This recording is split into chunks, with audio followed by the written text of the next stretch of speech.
morning.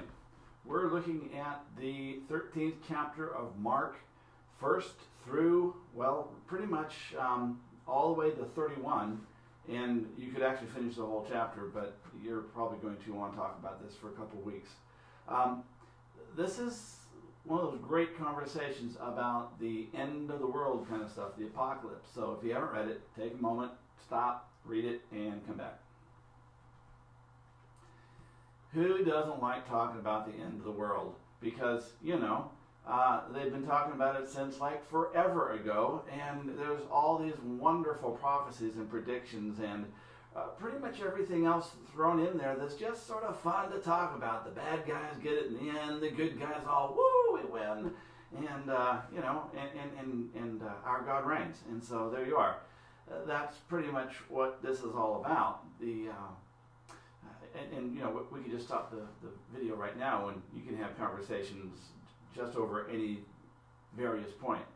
Here is where it all sort of hits the road. The rubber hits the road, or more likely, the train hits the concrete wall. If you get down to verse 28 and read through the rest of it, it's Jesus saying, listen, all this stuff is going to happen before this generation's out. And here we are, almost 2,000 years later, going, huh? What? It all took place? Well, a lot of that has to do with your particular personal interpretation. That's the wonderful priest of the believer thing that you get to decide for yourself. But I can tell you that there are plenty of scholars. Well, there's plenty of scholars on both sides of this fence, okay? But there's plenty of scholars who say, well, yeah, actually, so to speak, at least metaphorically, everything here has happened. That this was a end of the first century phenomenon, and the rise, if you will, was the rise of the church, and that we have the resurrection of Jesus and the second coming of Jesus.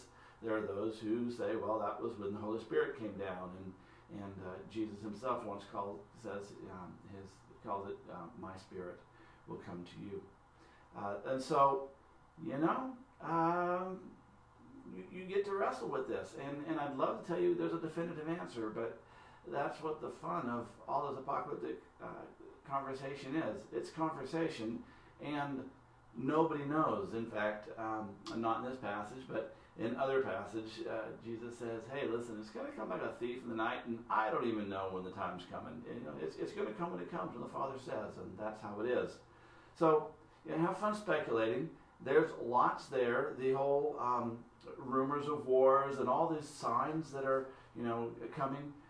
Before you start pointing at the signs today, I want to point out that these signs have been true of every generation since the time of Jesus. That there's nothing now that's happening that is more unique than when Nero took office, or all the other emperors who took office and brought all sorts of persecutions to the church, the Inquisition, et cetera, et cetera, et cetera. So don't try too hard to reach and make everything fit today. The time is coming.